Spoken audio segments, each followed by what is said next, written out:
কাইলৈ অসমৰ 2026 চনৰ বিধানসভা নিৰ্বাচনৰ ভোট গণনাৰ দিন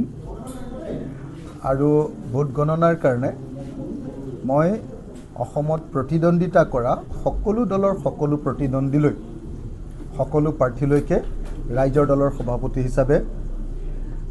শুভেচ্ছা জ্ঞাপন কৰিছোঁ আৰু কাইলৈ যি ভোট গণনা সেই ভোট গণনা শান্তিপূৰ্ণ হৈ যাব বুলি আশা প্ৰকাশ কৰিছোঁ। সকলো দল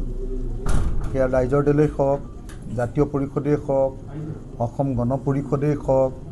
কংগ্ৰেছ বা বিজেপি যি দলৰে নহওক লাগিলে কিয় সকলো দলৰ প্ৰাৰ্থীৰ প্ৰতি আমি শুভেচ্ছা জ্ঞাপন কৰিছোঁ আৰু আশা কৰিছোঁ যে 2026 চনৰ বিধানসভাৰ নিৰ্বাচনৰ ভোট গণনাৰ দিন অতি শান্তিৰে সৈতে শেষ হৈ যাব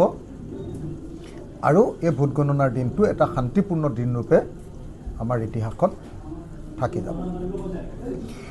এতিয়া কথাটো হ'ল যে আমি বিৰোধী পক্ষই আশা প্ৰকাশ কৰিছোঁ যে 2026 চনৰ বিধানসভা নিৰ্বাচনত আমি বিৰোধী পক্ষই চৰকাৰ গঠন কৰিব পাৰিম। কাইলৈ যি ফলাফল আহিব সেই ফলাফলত আমি ভাবোঁ যে 70খন আসনতকৈ অধিক আসন লৈ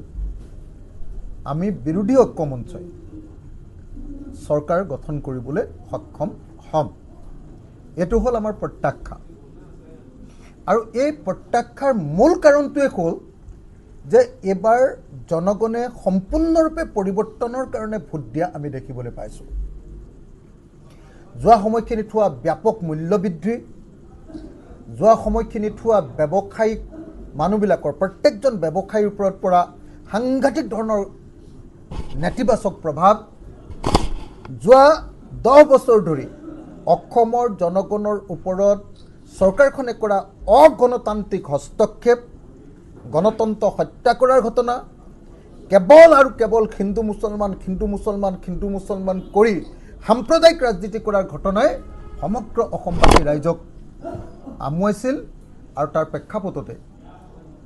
2026 চনৰ বিধানসভা নিৰ্বাচনত সমগ্ৰ অসমবাসী ৰাইজে এইবাৰ বিজেপিৰ বিৰুদ্ধে ঐক্যবদ্ধভাৱে ভোট দিছে, NDAৰ বিৰুদ্ধে ঐক্যবদ্ধভাৱে ভোট দিছে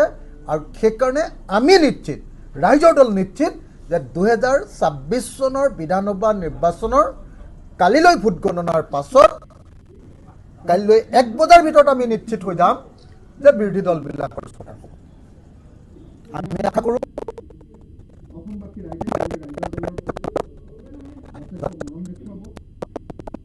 শিৱসাগৰত জিকিম বুলি ভাবোঁ, শিৱসাগৰত নিশ্চিতভাৱে জিকিম বুলি মই ভাবোঁ আৰু তদুপৰি গোটেই অসমতে ৰাইজৰ দলে যথেষ্ট পৰিমাণে ভাল ফলাফল দেখুৱাবলৈ সক্ষম হ'ব বুলি ভাবোঁ।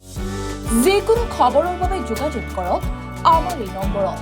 9181 307 2221।